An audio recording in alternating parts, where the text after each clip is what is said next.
ढोल और बाजों की धुन पे ये कोई इंसान डांस नहीं कर रहा, बल्कि स्वयं भगवान नाच रहे हैं।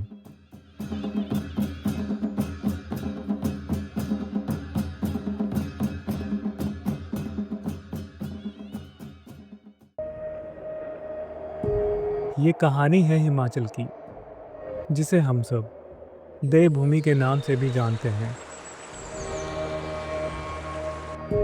एक ऐसी भूमि जहाँ हर पहाड़ पर एक देवता विराजमान है।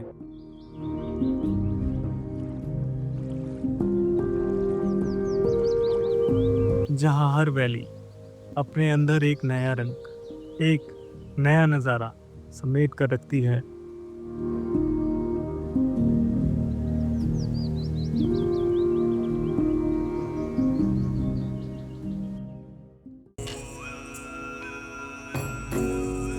वहीं आपको देखने को मिलेगी लोगों की अद्भुत भक्ति, एक ऐसी श्रद्धा जो उनके जीवन का हिस्सा है।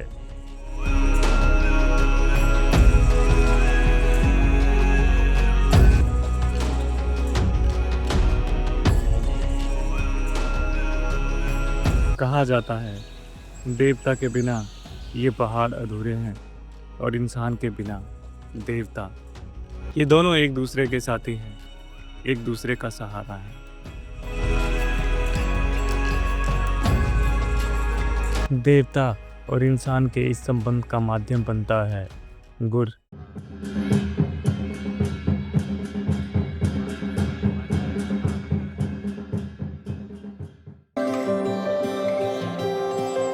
हिमाचल की परंपराओं में गुर का एक खास स्थान है।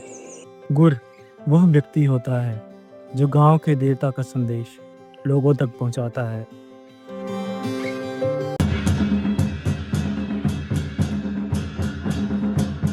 माना जाता है कि देवता की शक्ति उसके भीतर आती है और वह ट्रांस में जाके देववाणी सुनाता है।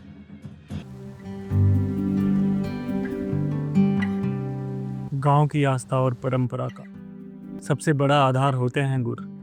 लेकिन सवाल ये उठता है कि आखिर गुरु का चुनाव कैसे होता है।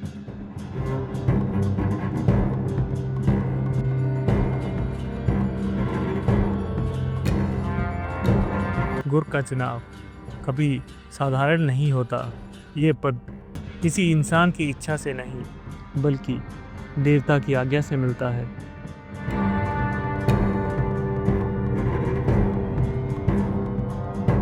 कभी ये संकेत सपनों में आते हैं, कभी पूजा पाठ के दौरान देवता अपने भविष्य के गुर की ओर इशारा करते हैं।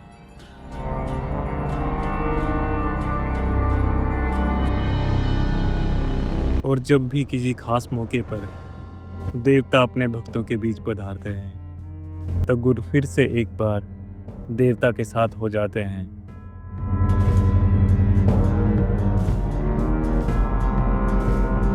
ढोल नगाड़े बजते हैं। जब हवा में बाजों की गुनगुनाहट गूंजती है, तो वह अपने आप में नहीं रहता। माना जाता है उस समय स्वयं देवता उसके शरीर में प्रवेश कर लेते हैं।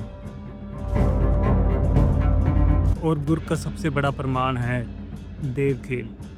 ये वही क्षण होता है जब देवता स्वयं गुर के शरीर में प्रवेश करते हैं।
लोग अपने सवाल लेकर आते हैं। बीमारी कब ठीक होगी, बरसात कब होगी, और ऐसे ही ना जाने और कितने प्रश्न होते हैं। और गुर के माध्यम से देवता उत्तर देते हैं, कभी संकेत के रूप में, कभी शब्द के रूप में, और कभी सिर्फ एक मुस्कान में। सात बहुत बढ़िया है मैडम, आप सात बहुत बढ़िया होगा। ठीक है, ऐसा हुआ ना यहाँ जैसे आपका बेटा हुआ ना, अभी यहाँ कुछ प्रक्रिया हमारी अलग तरह की होती है।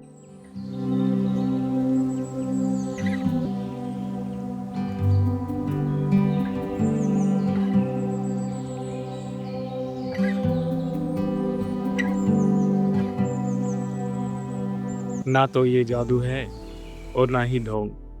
ये है श्रद्धा, विरासत और परंपरा, जो पीढ़ी दर पीढ़ी चली आई है।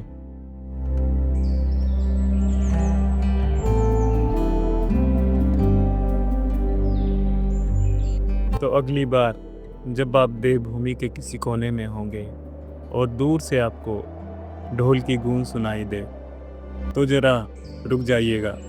क्या पता उस धुन पर कोई इंसान नहीं, स्वयं भगवान नाच रहे हों।